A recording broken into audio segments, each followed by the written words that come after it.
Assalamualaikum warahmatullahi wabarakatuh. Perkenalkan, nama saya Muslimah Syariski Saragi, Tadris PIPS 1 Stambuk 2018. Terlebih dahulu yang saya hormati yaitu Bu Heni, dosen mata pelajaran yang saya akan presentasikan sekarang. Saya akan mempresentasikan materi yang saya pilih, yaitu RPP. Terlebih dahulu saya akan menjelaskan definisi dari RPP. RPP merupakan hal yang sangat diperlukan ketika pembelajaran itu berlangsung, karena RPP merupakan acuan dalam kegiatan pembelajaran, yakni sebagai pencapaian suatu kompetensi. Menurut Permendiknas Nomor 41 Tahun 2007 tentang standar proses menetapkan aturan, yaitu sebagai berikut. 1. Perencanaan proses pembelajaran meliputi silabus dan RPP yang membuat identitas mata pelajaran, standar kompetensi atau SK, kompetensi dasar atau KD, indikator pencapaian kompetensi, tujuan pembelajaran, materi ajar, waktu, metode pembelajaran, kegiatan pembelajaran, serta penilaian hasil belajar. 2.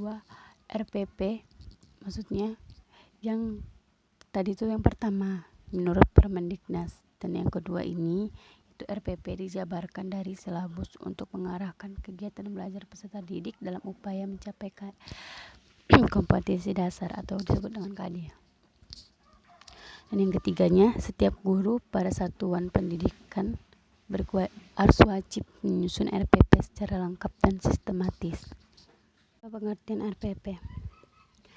RPP merupakan hal yang sangat diperlukan dalam kegiatan pembelajaran yang dilakukan di kelas, karena RPP sebagai acuan dalam pembentukan kompetensi dasar.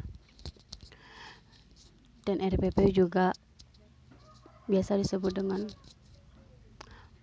prosedur atau pengorganisasian pembelajaran untuk mencapai suatu kompetensi dasar.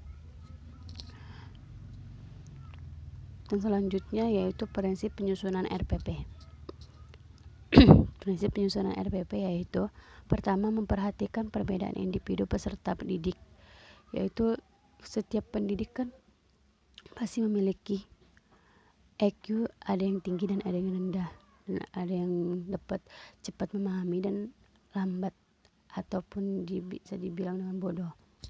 Dan kedua, mendorong partisipasi aktif peserta didik.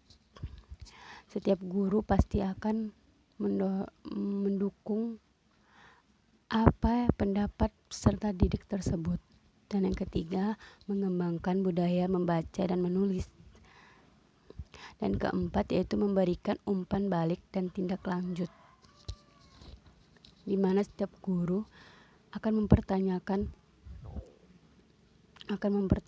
atau tidak mempertanyakan tentang materi tersebut.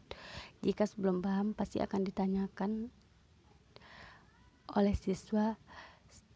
Jika siswa tidak bertanya, maka guru lah yang akan bertanya, supaya pelajaran itu mencapai kompetensi dasar yang baik. Dan yang kelima, keterkaitan dan keterpaduan. Yang keenam, menerapkan teknologi informasi dan komunikasi.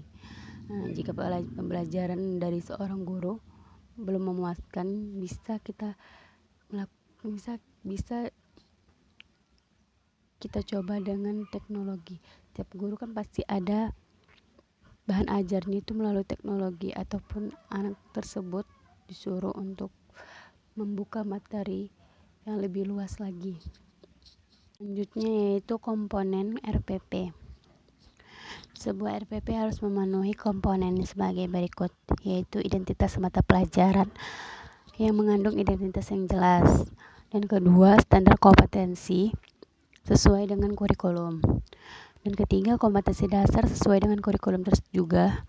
Dan keempat, indikator pencapaian kompetensi harus mengandung kata-kata yang operasional atau yang dapat bisa diperjelaskan. Dan yang kelima yaitu tujuan pembelajaran, yaitu mencakup 3 ranah belajar: kognitif, sikap, dan psikomotornya. Yang keenam yaitu materi ajar. Materi yang diberikan kepada peserta didik harus sesuai dengan tingkat pembelajarannya.